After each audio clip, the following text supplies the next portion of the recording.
di minus 25. Loh, ini kok positif ya hasilnya ya? Kok bisa ya? Nah, otomatis ya pastilah positif, karena minus 20 dikurangi minus 25 kan jadi plus tuh matematikanya ya. Minus 20 minus 25 kan jadinya plus, jadinya hasilnya 5 gitu. Ini hasilnya 5. Di sini semuanya ngerti ya ngitungnya plus minusnya di sini? Gimana, semuanya ngerti ya? Ini deh, saya kasih lihat sedikit deh untuk contoh yang pertama. Tadi kan yang K1 T1 itu kan minus 20 ya, minus 20. Terus dia harus dikurangi, kan angka terkecilnya adalah minus 25, dikurangi minus 25. Ini kan otomatis hasilnya akan sama dengan ini ya, minus, sebentar, minus 20 ya, tetap ya, minus 20 akan menjadi plus 25. Hasilnya akan sama dengan 5. Gitu ya, kayak gini aja. Jadi karena ini minus ketemu minus, hasilnya akan jadi plus. Di sini sebenarnya kita perlu hati-hati sekali. Terus sama yang kayak tadi, minus 25 sama minus 20 itu yang paling kecil adalah minus 25 ya. Karena ini adalah hutang ya, misalnya kan kita hutangnya lebih banyak di sini nih. Minusnya lebih banyak. Jadi kayak gini nih, konsumnya kayak gini. Jangan lupain lagi matematikanya. Takutnya kalau cepet-cepet nanti lupa kesalahan jadinya. Kayak saya tadi tuh ada kesalahan itu. Yang di awal tadi ada kesalahan. Jadi harus hati-hati di sini. Di hasilnya adalah 5, sekali kayak tadi adalah 5, dan ini adalah minus 25. Terus dikurangi minus 25, hasilnya adalah 0. Begitu pula seterusnya, kayak ini nih minus 20, minus berapa nih? Minus lagi kan? Ini minus 20 terus sampai akhir sini minus 25 gitu. Semuanya dikurangi. Kalau yang sini kan 30 nih. Ini kan yang K5 ya. Saya ambil lagi yang contohnya ya, yang K5. Dilihat barisnya di sini, barisnya dilihat. Oh, yang paling kecil itu yang mana? Yang paling kecil adalah minus 30 karena dia hutang yang paling banyak ya. Minusnya 30 yang paling kecil. Jadi minus 30 dikurangi minus 30 hasilnya adalah 0. Terus minus ini juga sama. Nah, ini minus 25 dikurangi minus 25. Minus 25 dikurangi minus 30 hasilnya adalah 5. Seperti tadi ya, caranya seperti ini saja. Sama seperti ini caranya. Jadi minus 25 dikurangi minus 30 hasilnya adalah 5. Kayak gitu. Cara yang sama seperti ini. Nah, setelah tahu pengulangan per barisnya, kita tinggal masuk aja deh ke pengulangan per kolomnya bagaimana. Sama kayak tadi, kita udah punya data ini nih. Data ini. Kita udah nggak lihat lagi data yang ini. Kita kembali ke data yang ini sekarang, karena di tahap kedua. Kita buang yang pertama ini, yang ini kita buang semuanya. Kita nggak usah lihat lagi yang ini. Kita lihat yang ini saja. Kolomnya bagaimana? P1. Kolomnya kan tergantung P1, P2, P3, P4, P5 nih kan. Yang paling kecil yang mana dikurangi. Yang P1 0 toh, yang paling kecil dikurangi 0 semuanya tetap lah. Yang kedua 0 juga yang paling kecil, tetap juga lah. Yang ketiga ini, yang ketiga ini 5 yang paling kecil. Nah, yang kedua nih 5 yang paling kecil. Otomatis kalau kayak gitu berarti dikurangi lah semuanya, dikurangi angka 5 ya. Seterusnya kayak gitu ya. Nah, selanjutnya kita langsung setelah kita melakukan yang ke tahap yang ini, tahap kedua ini, tahap kedua untuk diminimalisasi, terus ini ada tahap ketiga ya teman-teman ya. Setelah diminuskan, diambil per barisnya, diambil per kolomnya, terus masuk pada yang namanya optimasi. Kayak yang tadi optimasinya, kita coret-coret, kita pilih angka 0. Yang angka 0 yang mana? Harusnya kan kayak gini, tapi ternyata nggak perlu kayak gini kok. Orang angka 0-nya lo bisa dilihat semua tanpa melakukan seperti ini. Jadi kalau kita bikin di sini 0, jadi kita lihat ya bagaimana sih caranya melakukan coret-coretan ini. Coret-coretan ini kan membingungkan sekali ya, kapan kita harus kayak gini. Pokoknya pilih aja yang paling angka 0-nya yang paling banyak. Ketika coretan itu angka 0-nya dia sudah melewati dan dia jumlah yang paling sedikit barisnya, itu adalah yang kita pilih ya, yang paling sedikit dulu ya. Ini kan di sini ada 5 baris. Di sini ada 1, 2, 3, 4. Di sini ada 4 garis aja udah cukup. Berarti ini yang benar. 4 garis. Nah, tapi sekali lagi dilihat 4 garis ini ternyata ketika dia sudah barisnya sudah minimal, dia nggak sama. Karena kita punya tuh 5 baris. Dia nggak sama 5 baris. Otomatis kita juga harus sama kayak yang tadi. Kita harus melakukan 2 kali optimasi. Ya, kita sama kayak tadi ya, pilih jadi angka yang enggak ini loh, yang enggak dilewati garis. Dari sini ya, 5, 5, 10, 5, 5, 5, 5, 5, 5. Dipilih yang paling kecil yang mana? Oh, yang paling kecil adalah angka 5. Jadi semuanya angka ini dikurangi angka 5.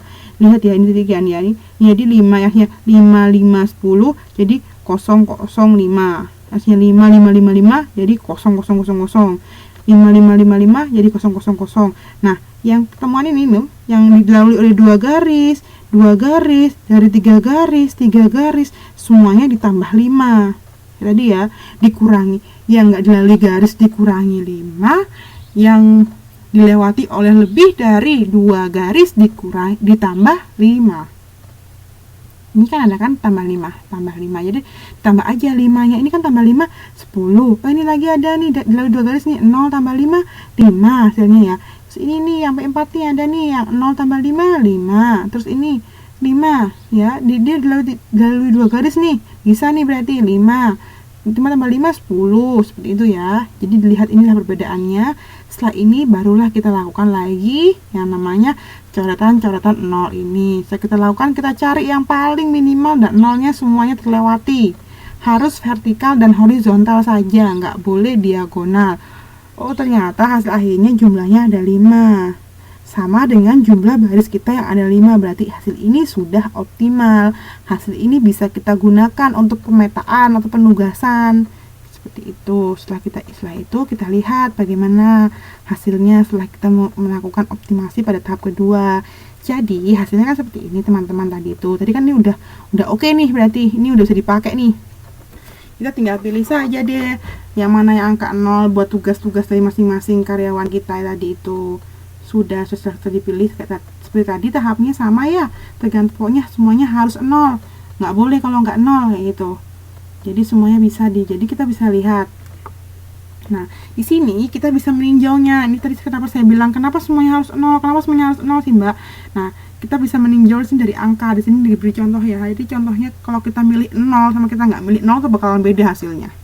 Nah, gini ya, untuk awalnya dulu aja, kalau karena kita milih 0, setelah kita jumlahkan semuanya nih, 0 yang ini nih, yang kedua berarti yang 30, yang P2 berarti yang ini, yang 25. Ini kita kembalikan pada tahap yang awal ya, seperti yang diminimalisasi kan.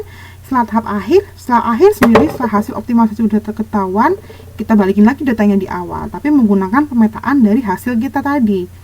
Jadi kita bisa tahu marginnya itu adalah 125.000. Dari mana? Ayo ini tinggal dijumlahin aja semuanya. Yang ini P1, P2 ini kan di bagian ini nih. Jadi K4 ini dia punya tugas di P1. Berarti K4 dia tugasnya di P1. Jadi 30.000. 30 ditambah K1 tugasnya dia di P2 ditambah dengan 25. Terus yang K3 tugasnya di P3 ditambah dengan ini, dengan si 20. Terus yang P4 dia dikerjakan oleh karyawan yang kemana nih? Karyawan yang ketiga juga. Yang ketiga berarti yang P4 yang ketiga. Ini 25. Terus ini lagi nih yang P5. P5 ini dikerjakan oleh siapa? Oleh karyawan yang kelima. Nah, ini tinggal ditambahkan aja. Jadi hasil yang ini yang 25 ditambah dengan 25 ditambah dengan 20 ditambah dengan 25 ditambah dengan 30. Hasilnya adalah 125. Ketika dikalikan jadi hasilnya ada 125.000. Di sini ya, ini adalah hasilnya semuanya. Di sini. Nah, kalau misalnya teman-teman maksain gitu ya. Aku coba yang misalnya karyawannya itu jangan di 00 deh, masa di 00. Coba sih, bener nggak sih kalau misalnya 00 itu maksimal, sementara yang lain itu nggak maksimal gitu ya. Kita lihat, kita bisa melihatnya. Kita ada contoh untuk mengeceknya, di buku teman-teman semuanya lengkap kok, dikasih contohnya juga. Misalnya teman-teman saya nggak yakin gitu ya, mau make sure aja yang mana. Nah, kayak tadi kan ini kan yang 00 nih. Jadi kolom yang 8.39 ini dia penugasannya adalah yang 00. Jadi dipilih yang 00, semuanya adalah hasilnya sama, 125 semua. Sementara ketika kita memaksakan ini ya, kita memaksain tugasnya itu yang bukan di daerah posisi 0, itu maka marginnya akan berbeda di sini. Ini teman-teman bisa lihat marginnya berbeda di sini. Yang ini mereka cuma ini ya, cek aja ya, dicek ya, misalnya saja yang mana. Kita ambil contoh ini saja ya. Yang pertama nih, yang hasilnya 115. Nah, yang K1 dia disuruh mengerjakan P1. Kita lihat P1 ini 0 enggak sih? Nah, teman-teman bisa coba lihat nanti di itunya di buku teman-teman di tabel 3.38-nya di halaman 50.8. Ini saya coba untuk nge-back dulu ininya. Nah, sebentar. Kita coba di backin dulu. Bisa apa enggak ini? Sebentar ya. Ini agak sedikit lemot internetnya di sini.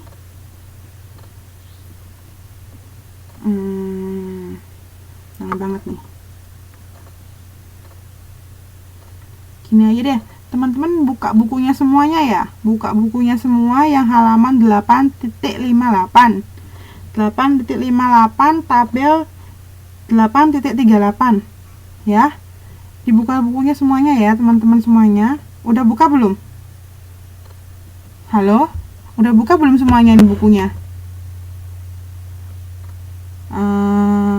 Mbak Helen, Mbak Titin, Mbak Rita. Oke, sip katanya. Oh, belum, Bu. Oke, Mbak Ari mungkin bisa dibuka bukunya. Soalnya ini saya mau flashback ke slide sebelumnya, agak sedikit lama nih. Untuk ke back ke sebelumnya ini sepertinya fisiknya agak sedikit lama responnya. Karena sinyal saya naik turun ini. Kalau untuk yang udah buka ya bisa dilihat ya di buku di halaman itu buat yang udah buka di halaman 8.58 pada tabel 8.38 itu ya, contohnya kita ambil aja ya yang pertama ini yang 8.40 yang pertama ya. Dia maksain K1 ngerjain tugas P1, padahal kita lihat P1 ini sama K1 nilainya 10, nilainya bukan 0. Dan akhirnya kita ambil cuma 20 kan nilainya, dia 20 gini. Terus dia maksain juga di sini yang P2 K2 ini oke lah, ini 0 ya. Terus yang ketiga yang K3 P3 ini juga 0, ini masih masuk oke. Terus yang K4 P4 dia juga masih 0, dia boleh dibilang oke. Terus yang K5 P5 dia juga 0 juga. Jadi di sini masalahnya adalah K1 ini dia nggak bisa ngerjain P1 karena dia hasilnya nggak 0. Akhirnya setelah dijumlah, kan itu semua dijumlah ya, dia hasilnya cuma 115. Jadi marginnya itu nggak setinggi yang ini, nggak setinggi 3 ini. 3 ini adalah tempat yang dimana keseluruhannya adalah 0. Jadi walaupun hanya ada satu saja karyawan yang tidak bekerja pada titik 0 itu, otomatis marginnya itu nggak akan maksimal atau hasilnya itu nggak akan maksimal gitu loh. Dan hal ini juga berlaku pada yang minimalisasi. Jadi ketika ada satu saja teman-teman milih dia di inputnya ya, karyawan itu sudah mengerjakan di proses yang salah, yang nggak 0, hasilnya pun nggak akan semaksimal untuk yang tadi yang minimalisasi itu. Seperti itu. Jadi dia hasilnya akan lama, nggak akan maksimal. Jamnya itu nggak akan seminimal, istilahnya kalau minimal itu jamnya itu nggak akan seminimal mungkin gitu loh. Nah kalau yang di maksimalisasi ini kan dia lihat dari output ya. Jadi outputnya yang kita dapat yang buat perusahaannya itu nggak akan maksimal. Kayak gitu, itu bedanya di situ. Ngerti ya semuanya? Ini ada yang bingung nggak dari statement saya yang mengenai 0 apa nggak 0-nya ini? Kenapa harus 0 dan kenapa harus nggak 0? Mbak Elem udah nangkap ya? Mbak Ari gimana? Pak Titin sama yang lainnya udah ngerti semuanya sama yang saya omongin barusan? Sebenarnya konsep dasarnya itu aja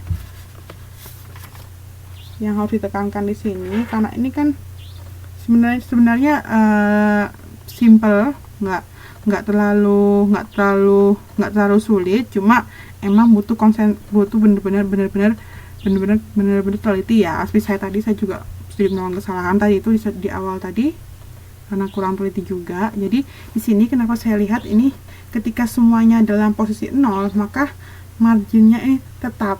Nah, tetap maksudnya gimana? Tetap maksudnya adalah tetap 125 seperti hasil kita tadi di awal itu. Sedangkan ketika dia itu dipilih itu tidak pada posisi 0, dia akan semakin turun. Jadi kalau semakin banyak yang error ya, semakin banyak yang dipilih dan itu nggak pada posisi 0, maka dia marginnya akan semakin kecil. Jadi keuntungan buat perusahaan itu akan semakin kecil. Seperti itu. Ada yang ingin ditanyakan teman-teman semuanya? Sebelum kita akhiri kelas kita ini adalah slide terakhir ya kayaknya. Di sini ada yang kurang mengerti. 8.35 melewati 0 itu gimana ya? Oke, Mbak Helen 8.35. Sebentar ya, saya cek dulu 8.35 nya.